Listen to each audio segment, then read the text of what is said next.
My name is Nora Callahan, and I'm 32. On the Thursday before the 4th of July, I drove 2 hours up to Blackwater Lake with a cooler of food in my back seat and found a lockbox bolted to my grandfather's front door. Not a wreath. Not a flag for the holiday, the way Dad always put one up on the porch post by the 1st of July. A lockbox, the kind a real estate agent clips to a doorknob so any licensed stranger with a code can let themselves in. There was a dumpster in the driveway, already half full. I recognized the corner of my grandfather's drafting table sticking out from under a torn garbage bag, one leg snapped off. Next to it, a stack of cardboard boxes marked "Donate" in my brother's handwriting, and inside the one closest to me, my grandmother's good china, wrapped in newspaper like nobody planned on unwrapping it again anytime soon. A man I didn't recognize was on a ladder, unscrewing the porch light my grandfather had installed the summer I turned 9. "Can I help you?" he called down, friendly, the way people are friendly when they assume you're lost. "This is my family's house," I said. He checked a clipboard. "Property's under contract. Sellers said the house would be empty by Friday." He smiled like that settled it. "You want to talk to Wes?" I did not yell. I did not cry. I said yes, I'd love to talk to Wes. And I called my brother from the driveway of the house our grandfather built, watching a stranger take apart 40 years of my family, one screw at a time.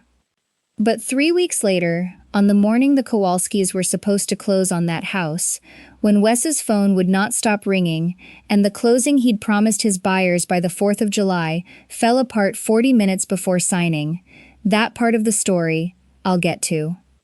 Before I tell you how a real estate closing collapses over paperwork nobody remembered existed, tell me, what time is it where you're watching this from? Where in the world are you right now, and what's the weather like there? I always want to know how far a story like this ends up traveling. Let me introduce the people in it. My brother, Wes, 35, a man who has never met a lake house he didn't think of as an investment property. His wife, Britt, who calls every family disagreement drama, unless she's the one starting it. My mother, Carol, who has spent 30 years mistaking whoever complains loudest for whoever loves hardest. And my father, Walter, who signs things. That's the whole character description that matters here, for now. My father signs things. Here's what 4 decades of 4th of Julys at Blackwater Lake actually looked like, if anyone had been keeping score. I was. My grandfather built that house in 1974, board by board, with money he saved working the rail yard for 22 years. When he died, he left it to my father, and my father, in the specific way my father does everything, meant to take care of it and then didn't. Not really, not on a schedule anything could depend on. I was the one who drove up every April to turn the water back on and check what the winter had done to the pipes. I was the one who found the contractor after the flooding in 2019, who sat on hold with the insurance company for 2 hours so my parents wouldn't have to, who paid the property tax bill 3 separate years when it slipped past my father's desk and the county sent the second, sterner notice with red print on the envelope. Wes came up 2 weekends a summer, always with someone new to impress, always leaving before the trash needed to go out, and somehow, every single year, my mother introduced him to the neighbors as the one who really loves this lake. There's a particular kind of math a family does without ever writing it down, and I only ever saw mine done out loud once, the year I asked, gently, if my name could go on the property tax account so I'd stop finding out about due dates by accident. My mother laughed, not unkindly, and said, "Why would we complicate the paperwork? You're already so good at handling it." I want you to notice what that sentence actually did. It thanked me and declined me in the same breath, and it dressed the decline up as a compliment about my competence, which is a very specific kind of trap. The more reliably I handled something, the less anyone thought it needed my name on it. I want to be precise about what that sentence used to do to me, because I don't think I understood it myself until I was standing in that driveway watching a stranger unscrew a porch light. It wasn't jealousy, it was the particular, quiet vertigo of learning that the thing you did out of love was being recorded, by the people who mattered most to you, as something closer to a service fee. I kept the house standing. Wes kept the memory of loving it. And somewhere along the way, my family decided the memory was worth more than the maintenance, because the memory was the one that made a good story at Thanksgiving. I want to tell you about the year I actually understood the difference, because it matters for what happened later. I was 25. Hurricane runoff took out the dock and half the boathouse roof in the same September. The county's revaluation notice landed, and between the repairs nobody had insurance for, and 2 years of quietly slipping tax bills, Blackwater Lake was 16 days from a tax deed auction. Not a warning letter. An actual auction. The kind where a county clerk reads your family's address out loud to a room of strangers with checkbooks. My parents found out I'd handled it, in full, the same week I did it. Not because I announced it, but because the county doesn't let you redeem a property anonymously. My father cried at the kitchen table, the only time I ever saw him do that over money. He said he didn't know how to thank me. I told him he didn't have to. That was a lie, in the sense that a small, honest part of me did want to be thanked. But it was true in the sense that I never once, in 9 years, brought it up first. I let it become the quietest fact in our family's history. I have since learned that quiet is not the same thing as forgotten. My family forgot it. The county recorder's office did not. That night I called Margot. Margot Ibarra had trained me when I was 24 and new to the title industry, back when I thought chain of title was just an expression and not, as she taught me, the entire quiet skeleton underneath who owns what in this country. She'd been the closing officer of record the year I redeemed Blackwater Lake from auction, actually. She was the one who'd walked me through recording the paperwork properly, instead of just letting it live as a promise between me and my father. 12 years later, she was still the person I called when something didn't sit right. I told her everything, the lockbox, the dumpster, the man on the ladder asking if I wanted to talk to Wes. Margot was quiet for a second in that way she gets when she's already 3 steps ahead of the conversation. "Nora," she said, "did your family really sell that house without checking who's on the deed?" "I'm not on the deed," I said. "I helped pay off a lien 9 years ago. That's not the same thing." "Isn't it?" she said. "You had me pull the title work myself. I remember doing it. I don't remember you ever signing anything away." I sat with that for a long moment, the phone warm against my ear, my grandfather's dumpster somewhere 2 hours north of me in the dark. "It was a long time ago, Margot. Paper doesn't have an expiration date on being true," she said. "That's the whole job. Go check, before you let this go one more day thinking you're just hurt.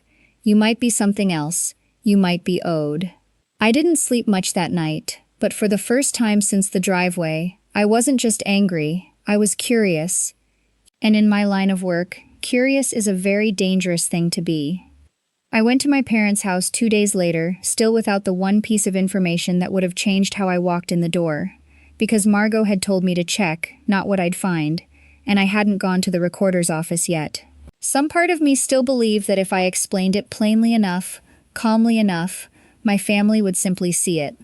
My mother had made a pitcher of iced tea, like we were settling a scheduling conflict, instead of the fact that our childhood home was under contract to strangers named the Kowalskis. My father sat at the head of the table, not quite meeting my eyes, which by now I understood was his specific way of participating in something he didn't have the stomach to say out loud. Wes leaned against the counter with his arms crossed, already impatient. Britt sat very straight, the posture of someone who had rehearsed being reasonable. "You could have called me," I said, "before the lockbox, before the dumpster, one phone call." "We didn't think you'd understand," my mother said. "You've never lived there full time. Wes has plans for it. A family should let the person with the vision run with it." "I paid the taxes on that vision for 9 years," I said. My mother's mouth thinned. "And nobody's forgotten that, Nora. But paying a bill isn't the same as loving a place." Wes brings his friends up, he tells stories about Dad there. You show up, fix what's broken, and leave. That's not nothing. But it's not what a home is built on either. I want you to sit with that sentence the way I had to. My mother wasn't cruel about it. She said it the way you'd explain a rule to a child who kept missing an obvious point. Patient, a little disappointed in me for not already knowing. That was somehow worse than yelling. My competence had been quietly reclassified, over years, from love into upkeep. And upkeep, it turned out, doesn't get a vote. "He already told the Kowalskis Friday," Britt said, checking her phone. "It's a little late to be sentimental about it." I'm not being sentimental, I said. I'm asking why I found out from a locksmith. Wes finally spoke. Because you would have made it complicated, Nora. You always do. You'd have wanted paperwork and a conversation, and probably a lawyer's opinion on something that's just family. Mom and Dad wanted to give me the house. They gave me the house. That's allowed. Did they? I said quietly. Give you the whole house? It was a small sentence. I hadn't planned it. It came out of some instinct I didn't have a name for yet. Some memory of Margot's voice on the phone the night before. But I watched my father's face do something I'd never seen it do in 32 years. Not guilt exactly. Recognition. The specific look of a man realizing, in real time, that a decision he'd signed off on years ago and never thought about again might not have been entirely his to make twice. Walter, my mother said, without looking at him. What is she talking about? My father didn't answer. He looked at his hands instead, the way he does when he's already decided not to be the one who says it. I didn't know yet, not for certain, what I was talking about either. But I knew, watching my father's hands, that I was about to find out, and that whatever it was, my family had built an entire summer around forgetting it existed. I did not go home and cry into a pillow, though I want to be honest that I considered it, somewhere around the county line. Instead, I did the thing 9 years in the title industry had actually trained me to do when something didn't add up. I went to work.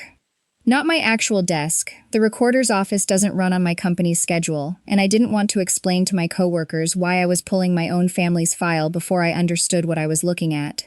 I drove to the county courthouse the next morning on my lunch break, badge still clipped to my blazer from a closing I'd done that morning, and I requested the full chain of title on the Blackwater Lake parcel, going back to my grandfather's original 1974 deed. I want to explain what a chain of title actually is, because it matters here. It isn't a story. It's a public, unbroken paper record of every single time a piece of property changed hands, recorded in ink, indexed by parcel number, sitting in a climate-controlled room that nobody thinks about until they suddenly, badly need it to exist.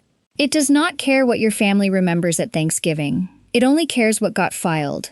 I found my grandfather's original deed first, exactly where it should be. Then the deed transferring the property to my father after the estate closed, in 1998. Then, 9 pages into the same parcel file, dated the September after the flooding, notarized on a Tuesday I barely remembered because I'd spent most of that week on hold with an insurance adjuster, I found it. A quitclaim deed.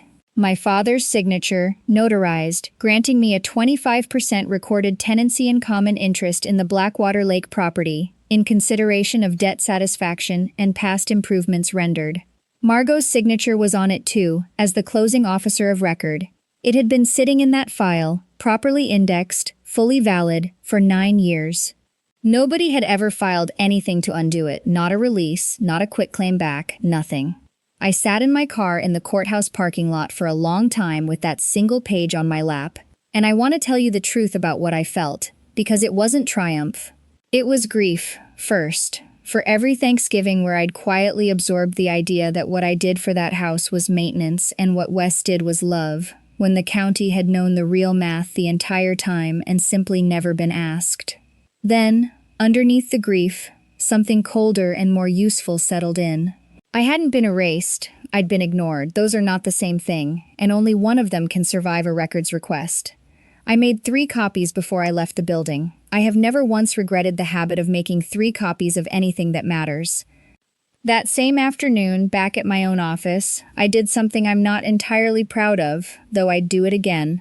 I asked our closing coordinator, casually, whether Wes Callahan's sale on the Blackwater Lake parcel was one of ours.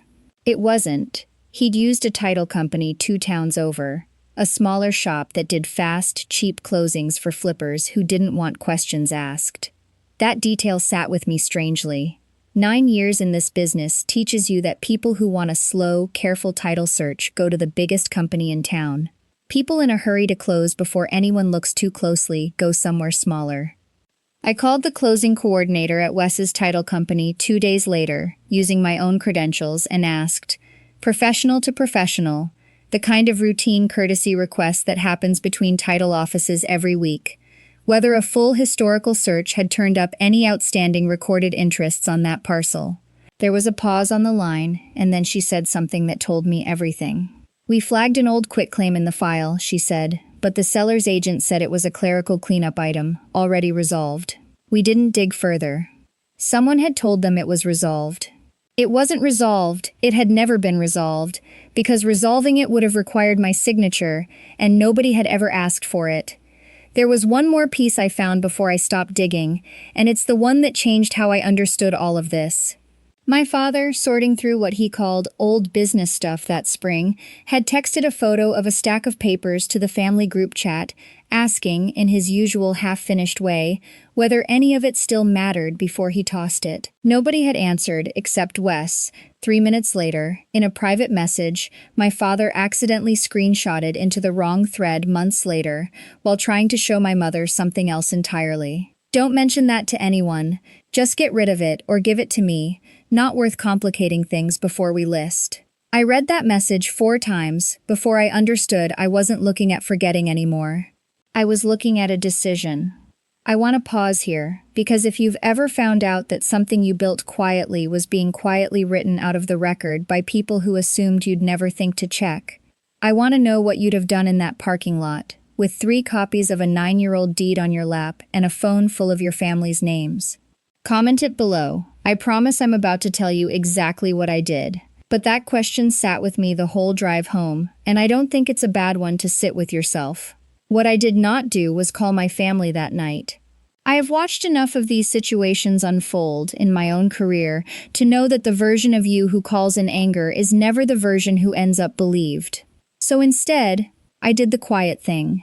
I requested my own certified copy of the recorded quitclaim from the county. I photographed the closing coordinator's email confirming the clerical cleanup claim, and I drafted a timeline, dates, filings, names, the way I would for any file with a defect that needed to survive scrutiny from someone who didn't want to believe it.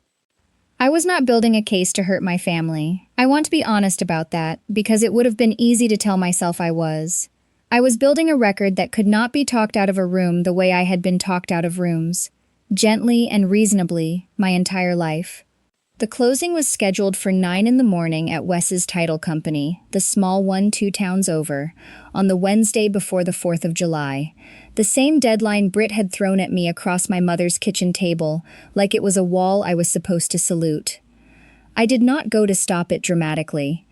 I went because, 3 days earlier, I had submitted, through entirely proper channels, as any recorded interest holder is legally entitled to do, formal written notice to that title company that an unresolved, recorded co-ownership interest existed on the parcel, and that any closing proceeding without my signature would proceed at the title company's own risk. They had not canceled the closing. They had, apparently, decided to have the conversation with everyone already in the room. I want to describe the room because I've sat in a version of it 100 times professionally, and I had never once sat in it as the reason the closing wasn't happening. My parents were there, my father in the good shirt he wears to things he doesn't want to be at. Wes was there in a blazer he doesn't normally own, the kind you buy specifically to look like a person closings happen smoothly for. Britt sat beside him scrolling, and the Kowalskis, a couple maybe 5 years older than me, clearly thrilled 20 minutes earlier, and now visibly confused, sat across the table with their own agent, who kept glancing at her phone like she already suspected her commission was evaporating in real time. The closing officer, a woman named Patricia who I'd never met but would come to respect a great deal by the end of that hour, opened with the kind of sentence that changes a room's temperature by 10 degrees. "Before we proceed, we need to address an item that came up in our final title review. There's a recorded interest on this parcel we can't clear without a release, and the holder of that interest is present in this room." Wes looked at me like I'd set a fire. "You did this." "I didn't do anything," I said. "The county did this, 9 years ago. I just asked someone to read the file." Patricia slid a printed copy of the quitclaim across the table. "My quitclaim, the 25% tenancy and common interest, notarized, indexed, exactly where it had been sitting since I was 25 years old. This document," she said, "grants Ms. Callahan a recorded interest that was never released. Under state law, we cannot issue clear title without either her signed release or her participation as a grantor on this transaction. I need to ask directly, Mr. Callahan, were you aware of this recorded interest at the time you listed the property? Wes did not answer right away, and in the specific silence that followed, I watched something in the room shift that had nothing to do with me at all. I found some old paperwork in Dad's file cabinet a few months back, Wes finally said.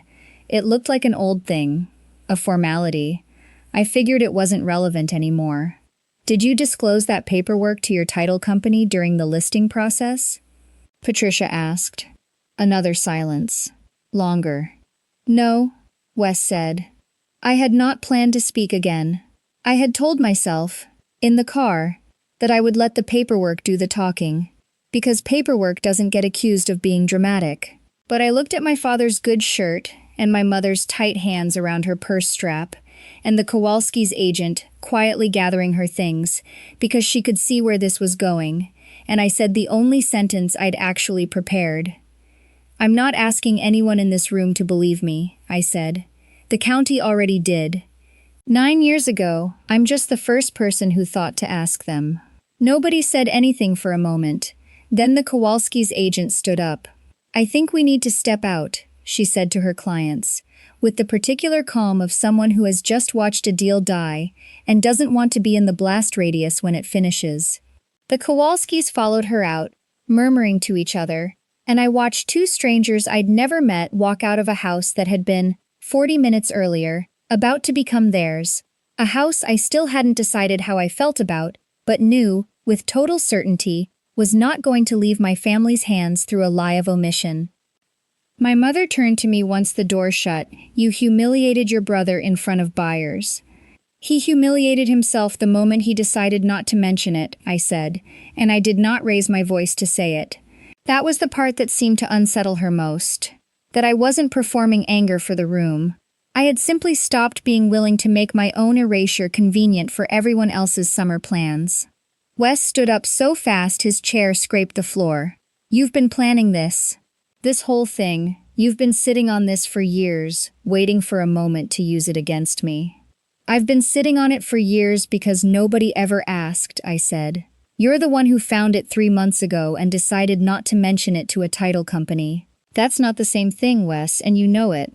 Patricia, to her enormous credit, did not let the room dissolve further.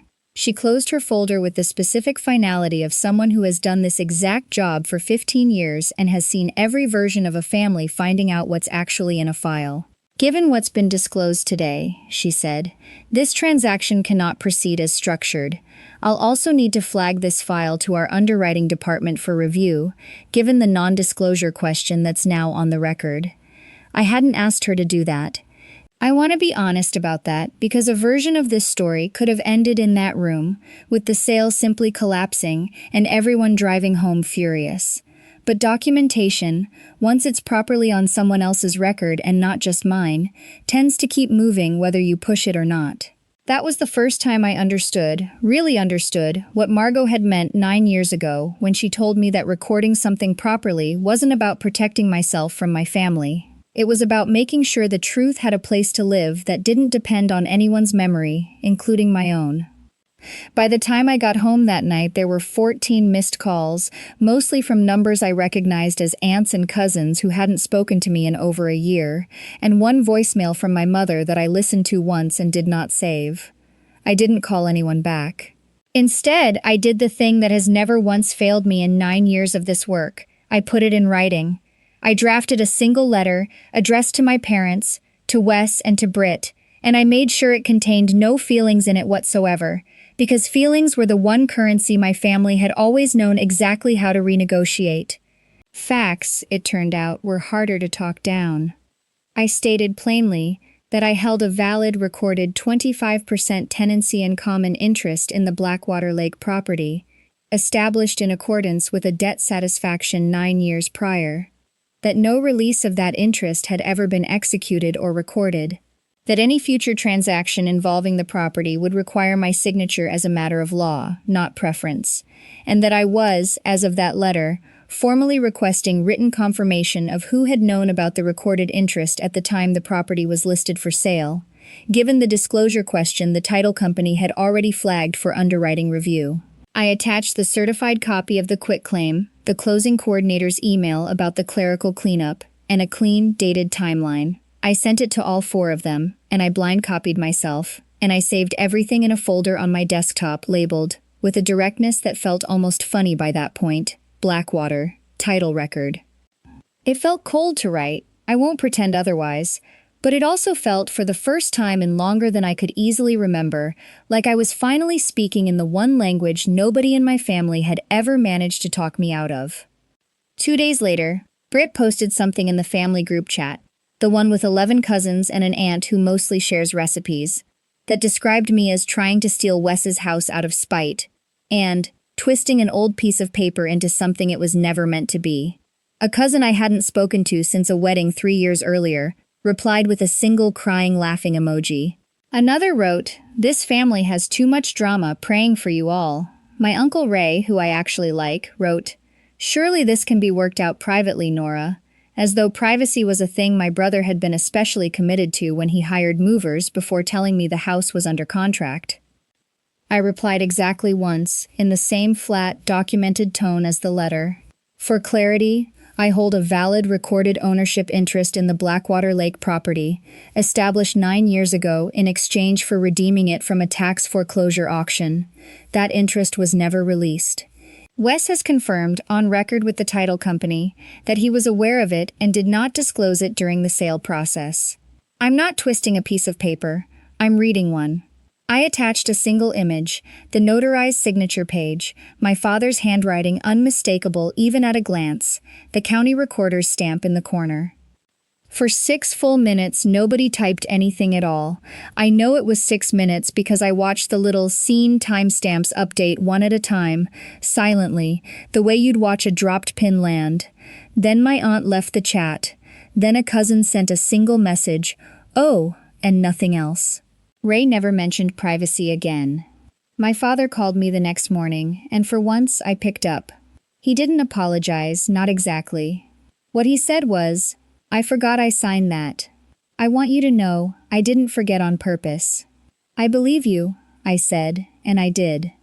That was, I think, the strangest part of the entire summer, how easily I believed my father's forgetting, and how completely I did not believe my brother's. Forgetting a document exists, 9 years and 100 other things later, is a human failure. Finding that same document, understanding exactly what it meant, and deciding not to mention it to the people whose job was to check, that's not forgetting, that's a choice, made quietly, in a room with a filing cabinet, by someone who assumed the paper would stay as silent as I always had. The formal meeting happened 11 days later, in a conference room at the title company's underwriting office instead of anyone's kitchen, with underwriting counsel named Mr. Felt present, a mediator both title companies had agreed to bring in, given the collapsed transaction, and an attorney my parents had hired for Wes, who struck me, within about 10 minutes, as a man who had already read the whole file and did not love what was in it. I brought Margot, not to speak for me. She made a point of telling me she wouldn't, and didn't, but because I wanted one person in that room who had known the truth for 9 years and had nothing personally to gain from any version of what happened next. Wes's attorney opened by suggesting, gently, that this was fundamentally a family miscommunication that had unfortunately intersected with a real estate transaction, and that perhaps the recorded interest could simply be quietly resolved between family members without further involving underwriting. Mr. Felt, who had clearly done this before, did not agree. "I'd like to understand the disclosure timeline," he said, and asked Wes directly when he'd first become aware of the recorded quitclaim. "Sometime in the spring," Wes said, "I was helping my dad clean out a filing cabinet. And you listed the property in May." "Yes." "Did you disclose the recorded interest to your listing agent, or to your title company, at any point between finding it and listing the property?" The silence in that room was longer than any silence I'd sat through at my own family's dinner table, which is saying something. "No," Wes said finally. "I didn't think it still applied." "You didn't think a notarized, recorded, unreleased deed still applied," Mr. Felt repeated, not unkindly, in the tone of a man simply making sure the transcript would read clearly later. Margot, true to her word, didn't speak. But she did slide a single printed page across the table toward Mr. Felt when Wes's attorney tried, a moment later, to characterize the whole thing as an honest oversight. The screenshotted message, the one my father had sent into the wrong thread months earlier. Mr. Felt read it once, silently, and then read the relevant line aloud. "Don't mention that to anyone. Just get rid of it or give it to me. Not worth complicating things before we list." He looked up. "That doesn't read like an oversight to me, Mr. Callahan. That reads like an instruction." Wes's attorney did not have a response ready for that, which I noticed, because up to that point, he'd had a response ready for everything. My mother spoke up, the way she does when a room feels like it's slipping. "We just thought Nora would understand. She's not a person who needs things. She's never been that kind of person." "With respect," Mr. Felt said, "what Ms. Callahan needs isn't really the relevant question in a title dispute. What's relevant is what's recorded." He turned a page. "The document is valid. It was properly executed and properly indexed. Nothing in this file requires anyone to have needed anything in order to be legally entitled to it." Wes's attorney tried one more angle, softer. "Surely nobody here wants to turn a family home into a legal proceeding over a technicality." I hadn't planned to speak, but I found the sentence sitting right there, the way the strongest ones always seem to when you've spent long enough not saying them. "It's not a technicality," I said. "It's the reason that house didn't get sold out from under everyone who actually owns it." A concealment on a title application isn't a family disagreement that spilled over. It's the one sentence that turns a deed into a case file. Wes did that, not me. I just read what was already true. Nobody argued with that. Mr. Felt, when he finally spoke again, said the sale could not proceed in its current form, that the recorded interest stood, that Wes's non-disclosure during the listing process would be formally noted in the underwriting file and referred to the title insurer's fraud review unit, standard procedure whenever a known recorded interest is knowingly omitted from a transaction, and that going forward, any transfer, sale, or refinance of the Blackwater Lake property would require my signature as a co-titled owner, exactly as the recorded document had said all along, for 9 quiet years, in a file nobody had thought to open. It wasn't loud. Nobody was arrested in that room. There was no dramatic reveal beyond the one that had already happened weeks earlier, over a stack of paperwork at a stalled closing table. But I sat there and understood, maybe for the first time in my life, what real power actually felt like in my family. It wasn't the version I'd have guessed at 25, the version with raised voices and slammed doors. It was a stranger in a gray suit turning a page, reading a fact out loud, and nobody in the room being able to say it wasn't true. If any of this sounds familiar, if you've ever quietly done the one responsible thing nobody else wanted to do, and watched your family recast it, years later, as though it barely counted, I'd genuinely like to know what you would have done differently. Would you have said something sooner? Would you have let it go? Sit with that for a second. I'll tell you what happened after. The consequences didn't arrive all at once. They came in waves, the way they always seem to once. Paper starts telling a truth people spent years managing around. First, the practical wave. The Kowalski's agent, unsurprisingly, did not bring them back for a second attempt once the underwriting flag went into the county's title insurance records. A flagged file follows a property for years, and no cash buyer wants to inherit someone else's fraud review. Wes had already put a deposit down on a boat he'd planned to buy with his half of the proceeds. He had to cancel the order. He told our mother it was a timing issue, which I only know because she mentioned it to me, still somehow expecting sympathy, 3 weeks after telling a room full of strangers that I'd humiliated him. Second, the professional wave. Wes worked in real estate development the way a lot of people in that industry do. Informally, on relationships, flipping 2 or 3 properties a year through a small local network that talks to itself constantly. Word travels fast in a market that size, and non-disclosure flagged by underwriting is not a phrase that stays contained to one filing cabinet. 2 deals he'd been circling quietly fell through that fall. Nobody told me directly. I heard about it the way I heard about everything that summer, sideways, through people who assumed I already knew, because by then, everyone had decided I was the one keeping score. Third, the family wave. which was slower and, in its own way, harder to watch. Not because anyone confronted Wes directly, my family isn't built for that, which was sort of the entire problem to begin with, but because the story had, by August, made its way through enough of the extended family that the version people told at the next gathering wasn't the one Britt had posted in the group chat. My cousin who'd sent the crying laughing emoji texted me, unprompted, in September, "Hey, I heard the actual details. I'm sorry, that emoji was out of line. I didn't need the apology. I appreciated it anyway." Fourth, and this was the one I hadn't fully predicted, my mother stopped introducing Wes as the one who really loves the lake.